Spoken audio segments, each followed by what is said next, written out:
Good afternoon. Welcome to Bless This Kitchen. I'm so happy to have Roberto and Carmen Rosa Borboya as my guests today, parishioners here of St. Augustine. Thank you for joining us. Thank you for inviting us.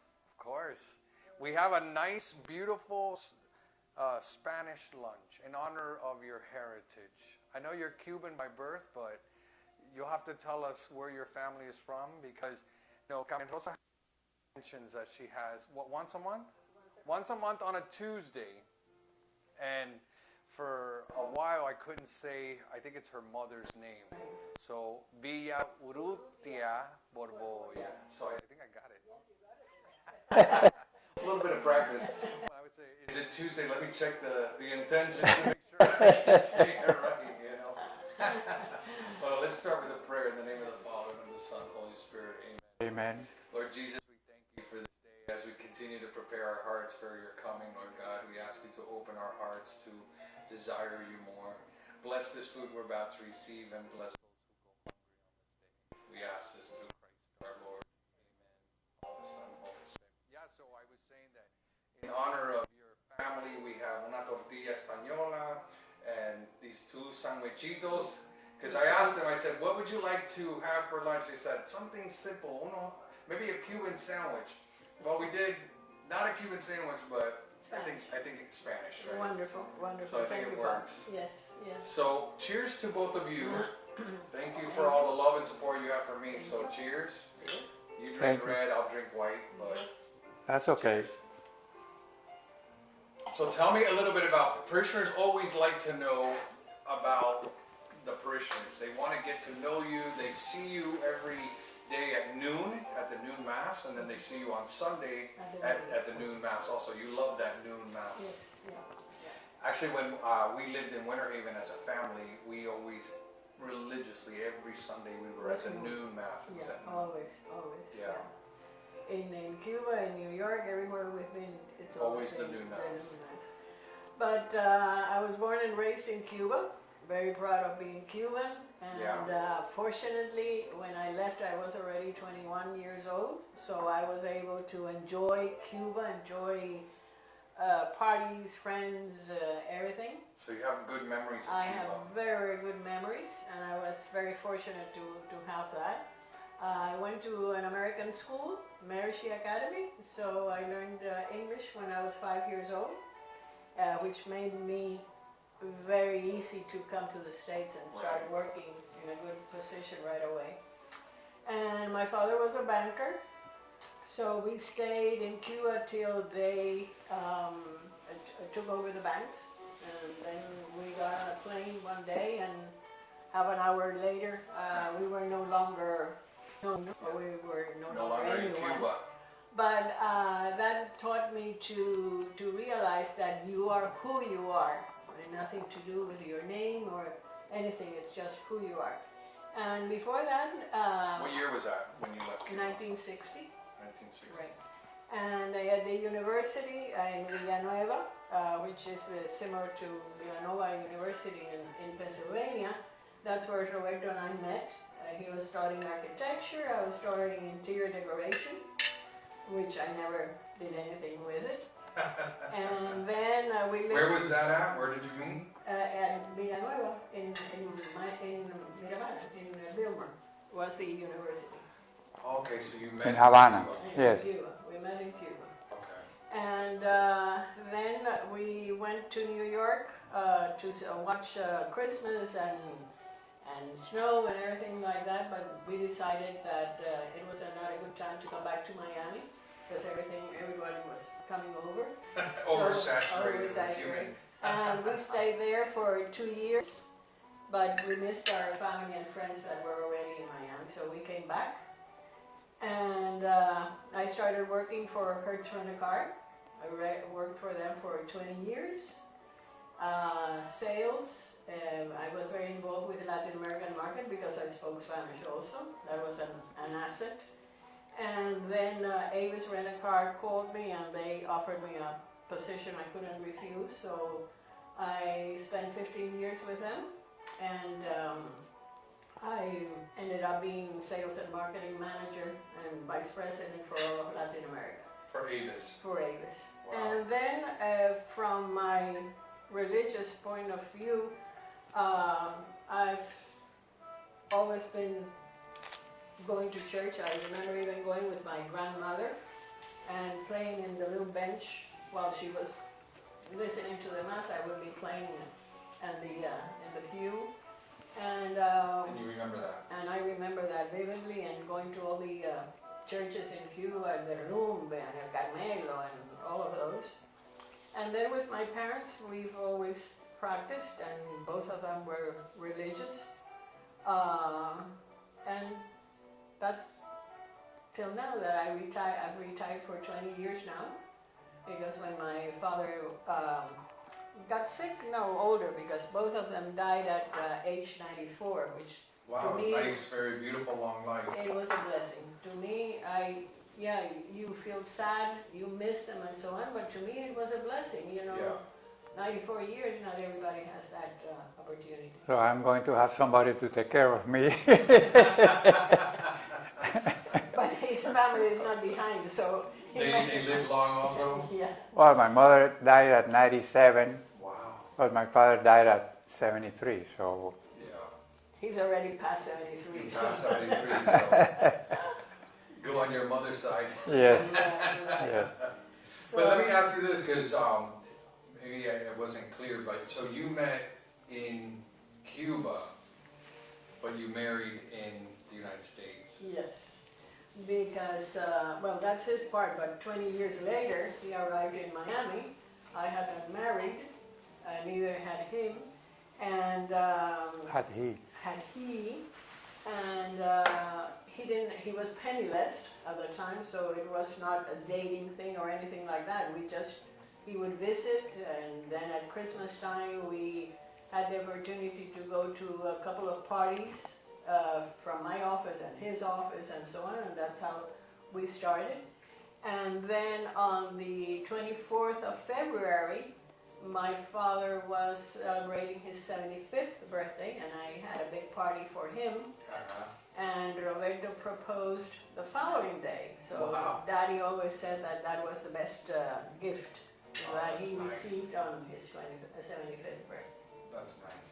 So we married in September of that year, and it's been 41 years. Congratulations. Yeah.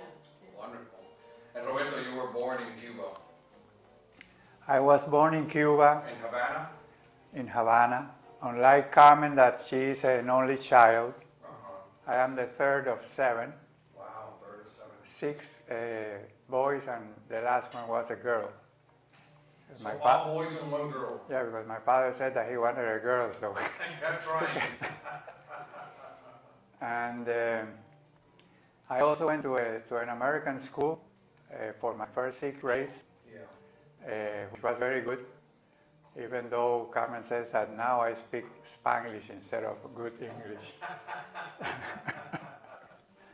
But But that's what wives are for, to correct your grammar, your diction.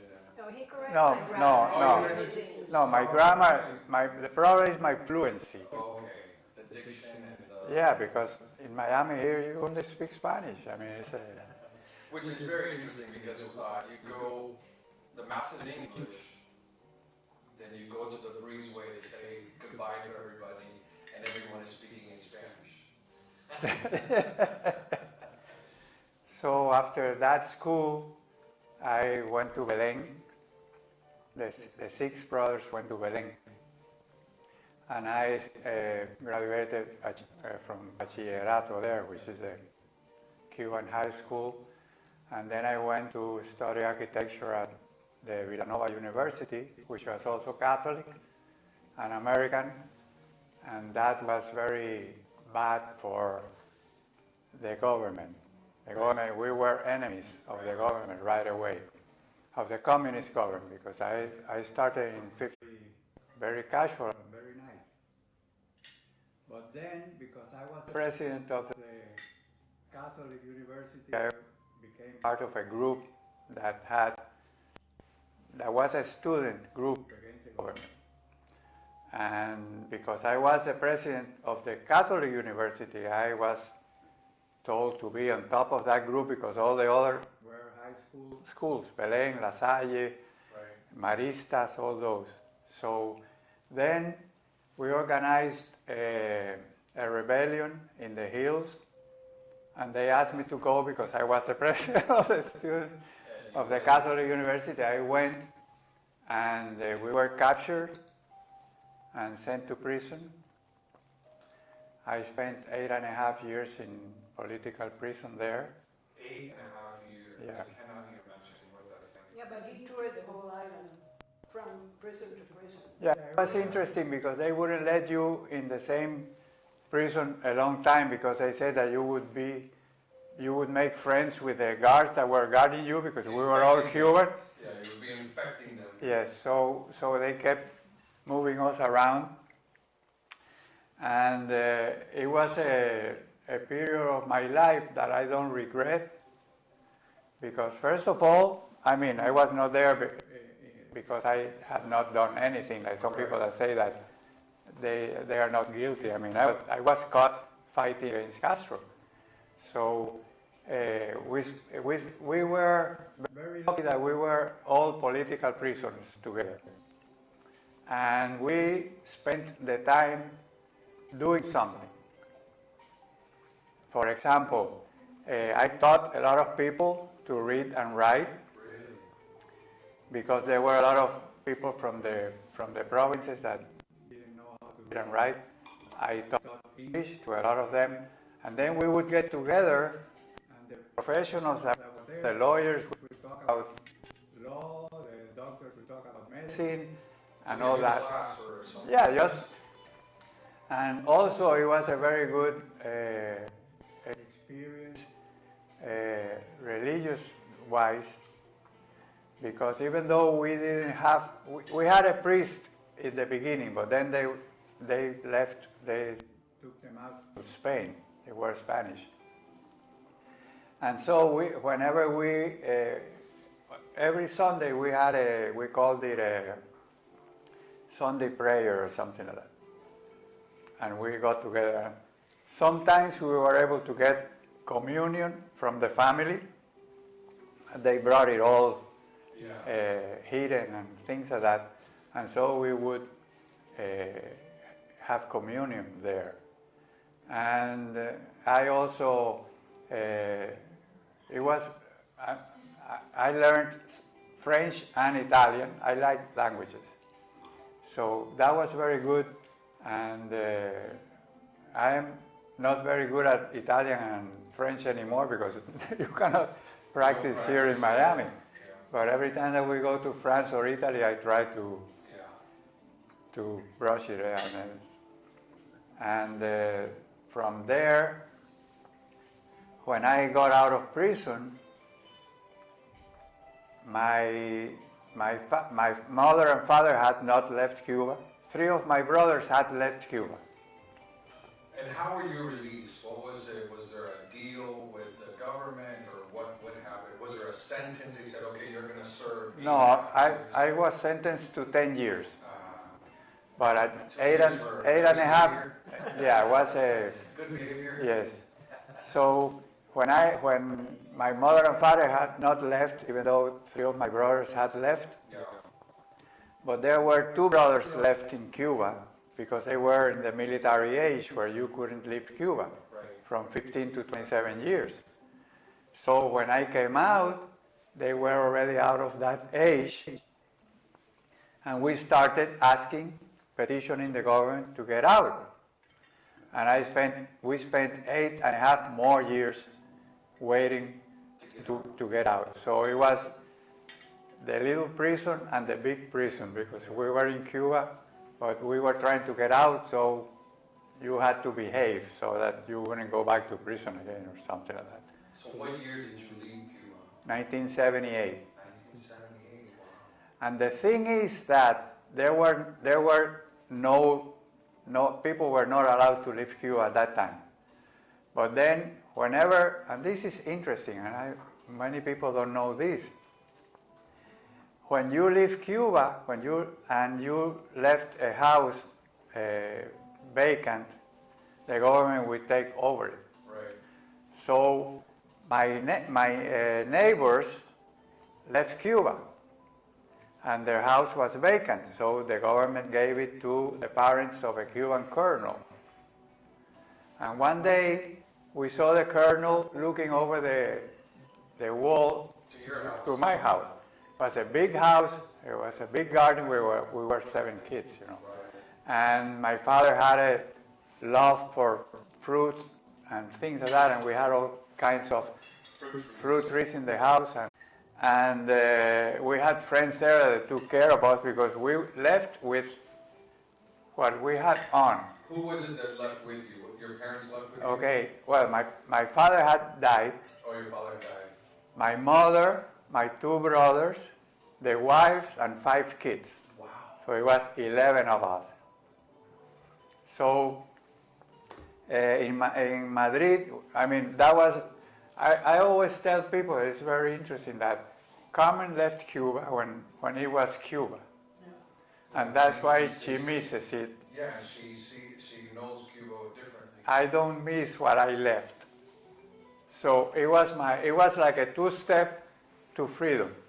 First Madrid and then Miami.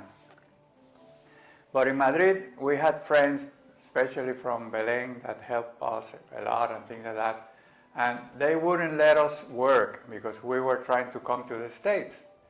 But there was a Cuban entrepreneur that had stations that sold ice cream and nuts and things like that.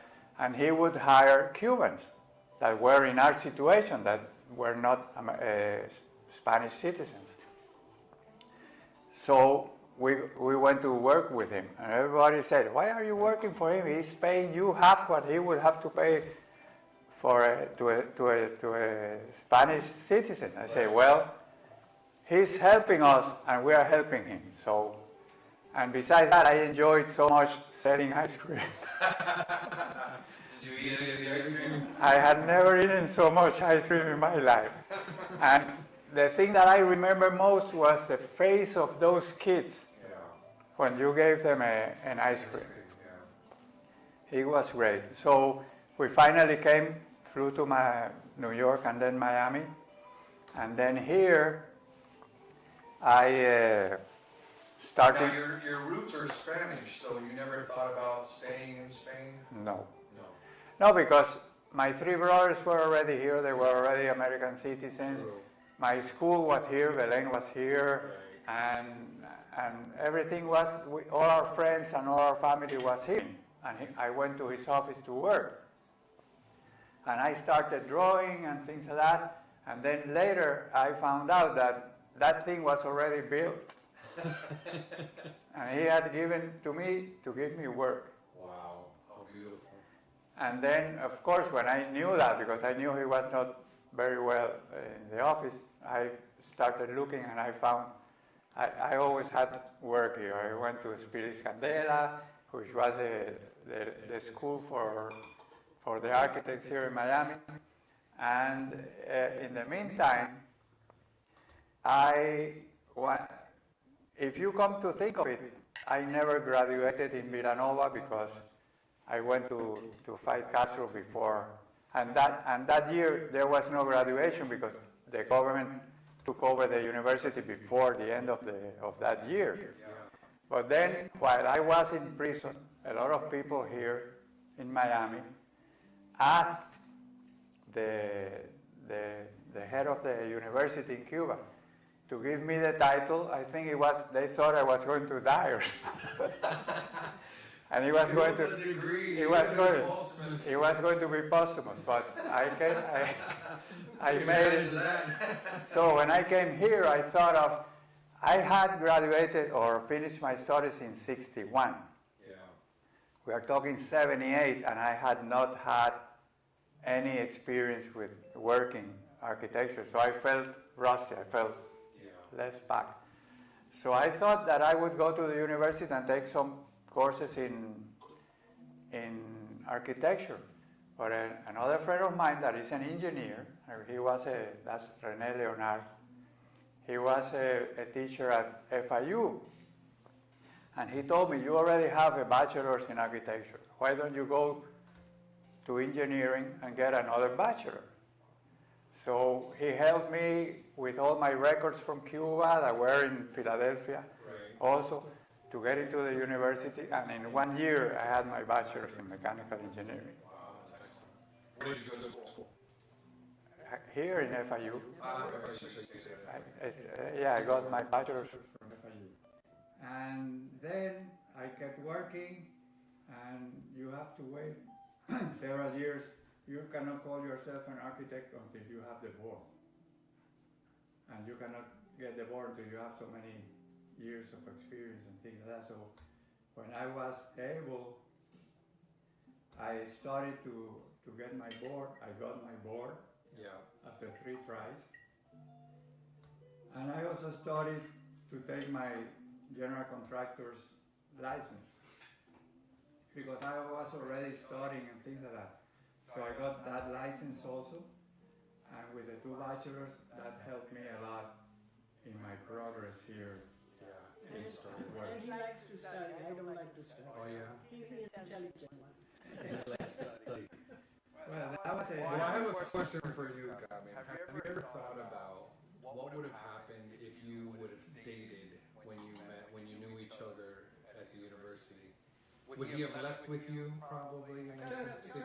Total different life. Total different life. Because he, at that time, he was not, and I have to be honest, and we kid a lot about it, he was not what I was looking for when I was 20 years old. Right. At that time, we were looking for tall, dark, and handsome. You know? And then later on in life, you realize that doesn't matter. And not that he's handsome to me, but you know, you start looking for a good person, a person with values, with exactly. So then when he came over, and I was already like 40, yeah, I was already 40, I realized, you know, that he was what I wanted, you know. So, and I think it's been a wonderful marriage, a wonderful relationship. Yeah, and I'm grateful to the both of you because you're both one of the mentors that we have for our marriage prep, which is we're changing it up a little bit. We were on a Zoom together recently, and I'm so grateful to both of you because you do have a good marriage and you have a lot to share and offer for young people who are now entering marriage, who are engaged and going through the marriage prep. How is that experience? Have you enjoyed that, being a mentor for We've been doing it for over 30 years. Yeah. And, you know, it's interesting because we enjoy listening to them. I think they listen to us.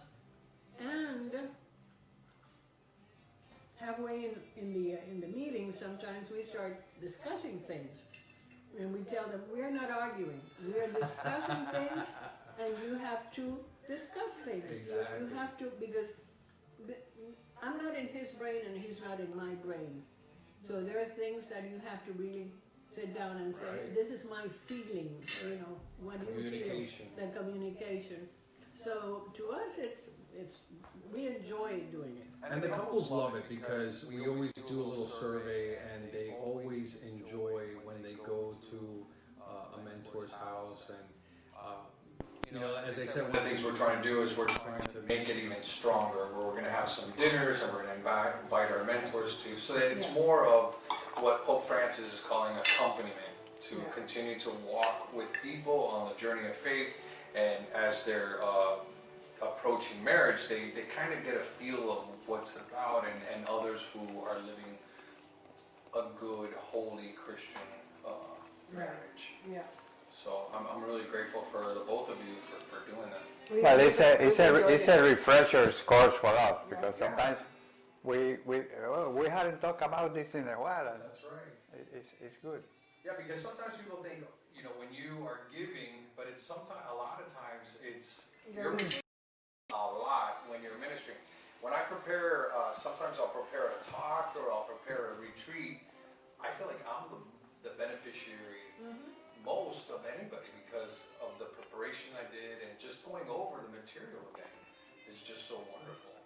So I understand that completely. Yeah, we've enjoyed it thoroughly. And I'm glad to see that that's what you're going to do to continue in contact with the couples. Yeah. Because unfortunately, up until now, the But let me couples tell get you- married and that's it. But we had a dinner once, not this last dinner, but one of the dinners that we had, and you told me one of the things that I'd like to see is more continuity, Right. more follow up with the Right. couples, because we see them once and then we just don't have any more contact with them. And I remember that you told me that, I don't remember, maybe I think it was before COVID. Right. But you had said, look, this program is great, but we need more continuity with the couples. Right. Because we know about the couples because of some of them because a friendship with their parents or Right. things like that. But others, we have Exactly. no idea. Exactly No right. idea.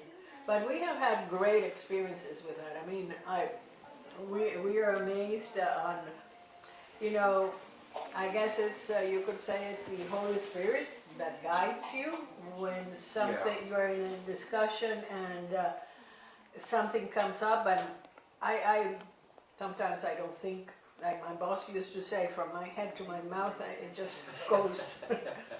But, the things that you tell them and you realize that that's what has impacted them. Right. So we have enjoyed it very much. We love it. Well, I'm glad you're part of the team and that you're agreeing to stay on and to continue to work with us. How did you come to St. Augustine? Because I know St. Augustine's been a parish, your parish for a long time, but I think you're closer to Little Flower, right? So therefore, I refuse to answer that on the grounds that it might incriminate me. That my answer might incriminate me. Okay, that's I can read between the lines. Okay. No. I'm kidding, okay. We did go to Little Flower, and I love Little Flower as a building. It's a It's a beautiful, beautiful church, no? But St. Augustine from day one it's something special. Yeah. He belonged to the Agrupación in Cuba, Right. right? And now For in Belén, I have been the delegate of my class of 1956 since I arrived here. And nobody else wants that job. So I'm stuck with that. But I love it. I mean, we have a luncheon every month On a Tuesday. here in Miami on a Tuesday. And now we've been doing it by Zoom Oh, okay. since the COVID started. Yeah. And it's very good because people from out of town are participating. Oh, yes. I have people from Spain and Italy and Los Angeles and all that participating in that Zoom. That's great. And they have asked me to continue doing it after we can resume the local luncheons that we do in person. at Casa Paco. Yeah. Okay. And because then they can participate. So we're going to have one Zoom a month and the luncheon at Casa Paco. And that's my year, my classmates. But Belén, since I retired, I was always very close to Father Dorta Duque, Yeah. which was the president of the Alumni Association. And we did a lot of things together for the magazine. We put out a magazine and things like that. And I always told him that when I retired, I would go and help him. Oh, and that's what you're doing. So since 2005, when I retired, I've been going to Belén Tuesdays and Thursdays. Those are the 2 days that I cannot come to Mass here. That's what it is. Okay, so you're working on the magazine for the Alumni Association. For the Alumni Association. That's wonderful. So today he's not at Belén. he's Yeah, so here. we're missing you. So thank you for being here, for sacrificing to be here with us. Hope you're enjoying it. Well, I enjoy it very much. I mean, I think Belén has done a great job. I know that they're working now with the youth here, University. the university people here, with Father Trang and things like that. And they're doing things together, the Agrupación and St. Augustine, and I love it. Yeah, the Agrupación, which a lot of people know it as the ACU, have been very supportive to campus ministry for the University of Miami and for here at St. Augustine. A lot of great things. where they've started a men's honor society. And one day at Mass, I don't know if it was a 12 noon Mass, there was these tall guys, Yeah, like four of them. like four of them. Yeah. And I asked them at the end of Mass, I said, where are you guys from? I said, we're from Arkansas. We just moved here, we're going to the University of Miami. And we're Catholic boys. I said, oh, excellent, I got the perfect association for you. So I introduced them to the Men's Honor Society. So it's been very influential, and it's been something good for St. Augustine. So yeah, the ACU's been great and very supportive to campus ministry, to Father Tran. And so But in Cuba, the boys from the Agrupación, they were the good boys. oh yeah, And then the ones from La Salle were the bad boys. I'm sorry for whomever is listening. Well, my father went to LaSalle, so But he was a good father. he was a very good father. Yeah. So but yeah. that's great. But tell me a little, since we had this nice lunch from Spain, what is it from? What's the name of the place? La Delicia. La Delicia. But you have, both of you have your roots in Spain. Yeah, on my mother's side, she's from Vizcaya, actually from my town called Oyarzun, and her name is Urrutia. Urrutia. Urrutia. And So then, see, you roll your R's. You told me not to roll your well, because it's harder, so you can say Urrutia. So Urrutia. Urrutia. And then on my father's side, I'm from Asturias. And it turned out when Roberto and I got married, I had already been in my grandfather's town. And I already had met some of my, my grandfather's nephew Wow. and his sister, and from there on, other descendants. And of course, when Roberto got married, he got, I think, very jealous. So right away, the first trip to Spain, he had to find out where the boys were. Of course. And did you find out? Yes, we did. And for those that know Spain, we always say Llanes because his family or his town is 10 minutes to the to one East, side to to the the east. east, and mine is 10 minutes to the west. So we say Llanes, and In the middle. we go to both. That way nobody can get angry at us. Right, Yeah, that's and right. it's fun. It's been a fantastic relationship. As a matter of fact, by now my grandfather's, it would have been his Laura, his fifth Granddaughter. granddaughter, great niece got married, and when they told me about the wedding, we always go every other year. And you went? when she called us, I said, "Don't worry, we were there this year, but we'll be there next year." So we went to the wedding. It was a fabulous wedding. They're peasants. They're people who Simple people. they take care of cows. I mean, how more peasant can you be? And the daughter got married to this guy that his family makes cheese up in the mountains. That's good. I have the cow, you have the technology, let's make the cheese, you know? And it was a fabulous wedding. How they do it, Yeah. I don't know. And those people, even the other day, they were celebrating our Immaculate Conception under the rain. And here they're under the rain dancing, And they were there. and they were there. And I said, here, if it gets cold or if it's rainy, we said, Oh, no, I'm gonna stay home. Yeah, they're fabulous. They're wonderful people. How wonderful. And Borboya is not a common last name, no? It's just from that town or from that place? Well, there's a town that's called La Borbolla, but nobody has been able to tell me if the name came from the town or the town was named after the one of family. Borboyas. Uh-huh. Because there's a story, how you call that, leyenda, a legend, A legend. that says that there was this guy that had a lot of land there. And he would get, I get reminded of this every time that that parable of the guy that calls the people to come to work and then they pay the same to everybody. And he would get people to come and work for him.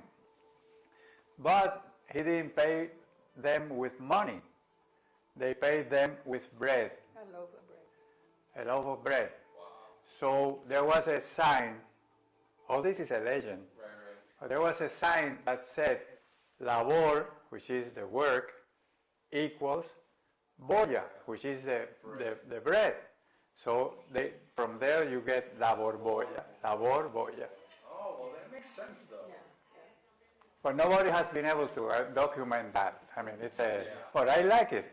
And the funny thing is that my grandfather was born in a little town called Noriega Were your parents born in Cuba? in Cuba, yes. And both of your parents born in Cuba? Yeah, my grandfather left same as his, Right. Yeah, as 13 hers, years old. at 17 or There's earlier. mass migration to Cuba. There was no work in Spain, Right. so they had to go.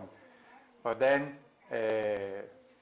he was born in Noriega, and there are a lot of, this is very close to La Borbolla. So of course we went to La Borbolla, and when we were around that area, every time that we would ask, we're looking for borbollas, I said, everybody. Raised That's me. As a matter of fact, there are a lot of people there that are, well, most of them are dead now, but borbolla and borbolla, by father and by mother. Marrying into the family. Yeah.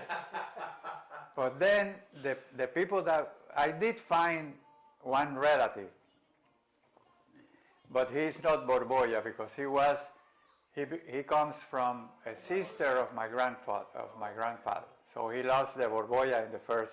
Yeah. So, but his name is Celedonio, just like my father and my grandfather. Wow. And we found him, and I mean And he looks like the one of Roberto's brothers. Yeah, he Yeah. has the borbolla. Yes. Seal. The seal, yeah, and the blood is there, but maybe not the name, but the No. line is there. You know? Yeah, but we have been in my the house where my grandfather was born, Uh-huh. and everything is dilapidated. Nobody's living there. It's a shame, but Oh, really? yeah, because it's a very old stone house, and it's very, very expensive because it's in the outskirts of Noriega. It's not in the town itself. It's in a place I call Piñera, and that's another of the coincidences with Carmen's family and mine. My grandfather was born in Piñera, and her grandfather was born in Piñeres.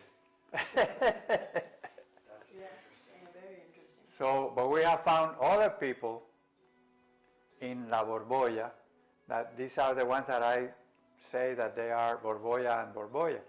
And they always told me, we are not from your branch. And you can see the town there, and they're here. I said, they're not from the same branch. Yeah, exactly. I keep saying, at night somebody must have gone to visit the other town. Exactly right. But they But have, how interesting that both towns where your families are from are so close. Close by? Somebody had to have known each other. No, not No? at that time. we are talking 10 minutes now in this expressway. Oh, okay. Yeah. Okay? At that time, you had to walk or go on a horse. For days, yeah. So it was a long. It was a little bit of a trek. As a matter of fact, my fourth cousin in Piñeres, when we started talking about Roberto and the family and so on, she got on the car after we had left. She told me that she went to look at the other town to see, because she had never been there, Really? And she's from there? and she's from that area.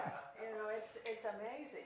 Bueno, Carmen Rosa, tell us a little bit about this delicious dessert. You made it, right? Yes, I did. Which you're a very good cook. Well, I like to eat. You like to eat. Oh, I like Yes. to eat too. And when we got married, that I was already 40 years old, I had never cooked Really? because my mother was a very good cook, and if I got in the kitchen, we would start arguing. So she said, no, I'll cook. No, because she was everything, this knife is for this thing, and this... This is for this. No, and she was a perfectionist. Oh, really? As a matter of fact, she would tell me, this dessert didn't come out very well. I said, don't worry, pack it and I'll take it home. Don't worry. You can throw it away, I'll take it. Right. So then when I got married, I started cooking, and like I said, I would prepare it with the best way I knew how to, and with all my love and so on. But once it went into the oven, I would say, God, take care of it, because I have no idea what's going to happen in there. But I to eat.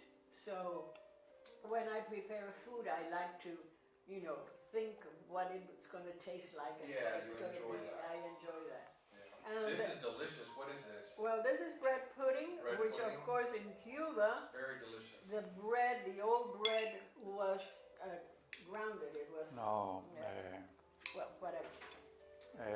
rayado. Rallado, yeah. Uh, Shredded very finely, Very you fine. know. So the taste is the same thing. But then here, my mother found a recipe, and it's with the bread, you just cut it up, and you put the eggs and the milk and so on, and you just stick it in the oven. and does it have a little bit of rum? And I didn't do it that today, but you can put some But it has whiskey. something. No, No? nothing. But normally, like the Tastes one, delicious. like the one they do in New Orleans, Yeah. that one does have whiskey. Whiskey. Oh. Right. My mother-in-law would put rum or whiskey in everything. Yeah, That's good. she liked that. Well, this is delicious, and you've made desserts before that I've tried there. Yeah. So you're a good cook. Yeah, I'm a good cook, She's a very good cook. Yeah, Yeah. very good cook. and I cook. And you cook everything, pasta. Yeah, I cook every day. I cook every day, and then once or twice a week we go out for dinner, so in order not to get bored with my own With your cooking. But And who decides? Okay, what do you ask her? What do you want to eat? Every day she asks me, I Okay, say, what do you want to eat? I say whatever. Whatever. I'm not, I mean, I don't say that I don't like to eat, but you know, there's a saying that says, I live for eating. Yeah. Well, I eat to live. Yeah. I mean, I told her when she told me that she didn't know how to cook, I said, you fry me a beef steak and potatoes and I'm okay. And I You could, married the perfect guy. yeah, I could eat the same thing every day. Of course, and even though I'm picky now. Well, you ate the same thing in prison, no? The reason you have to eat what Whatever was they there. gave you, Whatever they gave you. People tell me whenever I'm a little bit picky now. I don't like broccoli, salads. She says that anything green, but I like avocado. So. but I say, how can you be picky after 9 years eating? And then when we came out, there was nothing to eat either. So Right, exactly. I said, well, now I can pick, so I can. I can choose what I want to eat. Pick and choose. Yeah. even he for example, you know, sometimes when you're eating, there's a piece of oregano, or there's a piece of something that a condiment that you've put in when you're cooking. And he will look at it and put it to one side. I said, I can't see you eating in prison, you know. He said, no, there, I have to eat everything. I said, okay. Yeah, you're probably hungry. Well, I think I was picky from my childhood, because even though I'm one of 7, my mother always had something special for me. Wow. Whenever she knew that I didn't like anything, I had a steak right next to my plate. Really? So, That's a beautiful memory. yeah, that's Lovable mother. Yeah.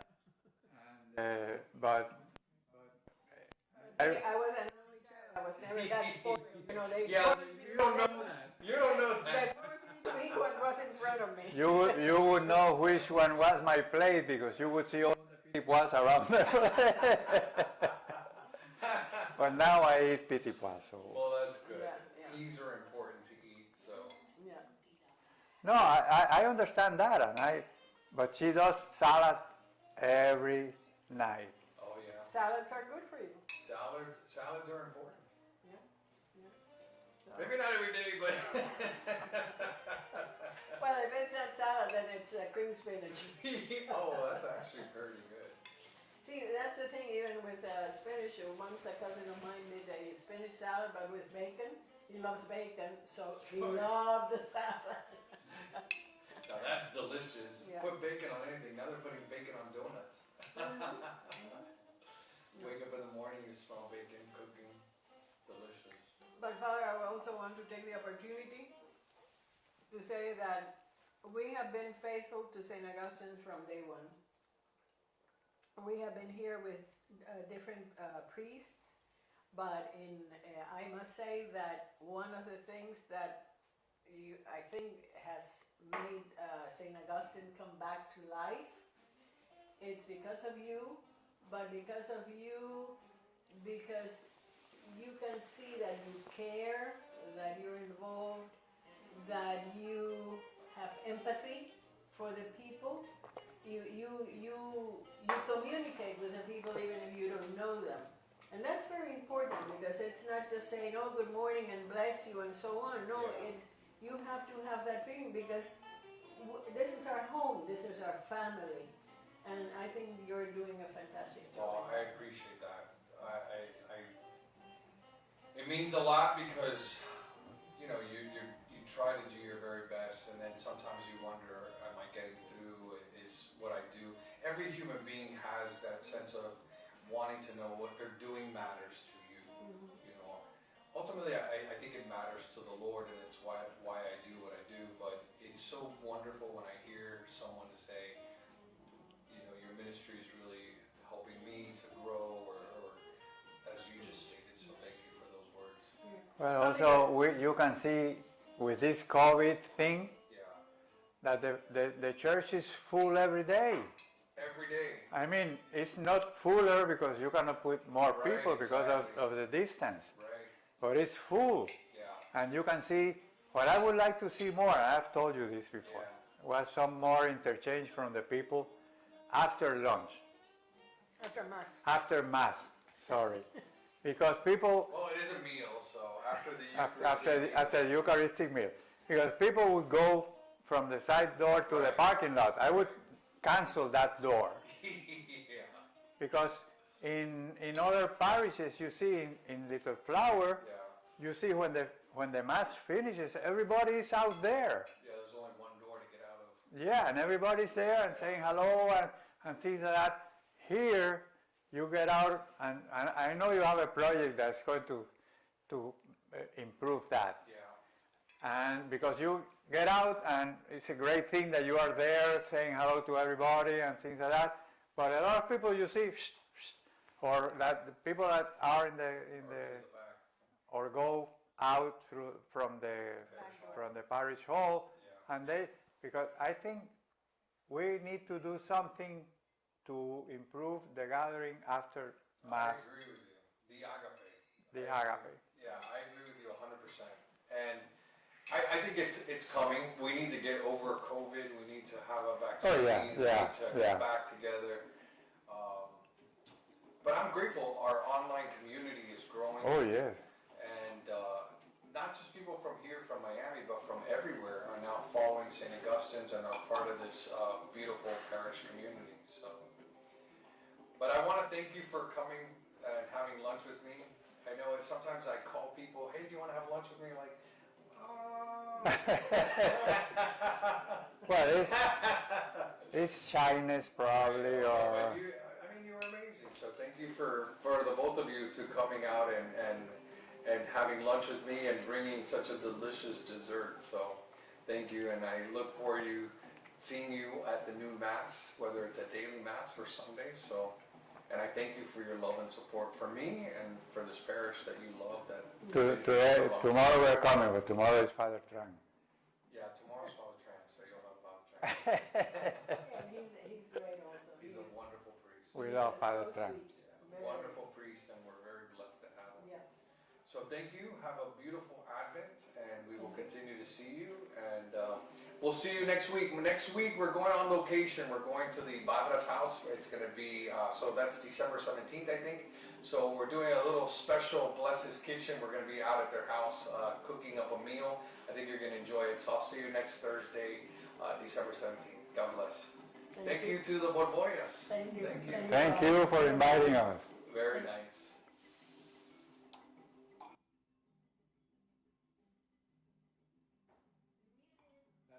That's it?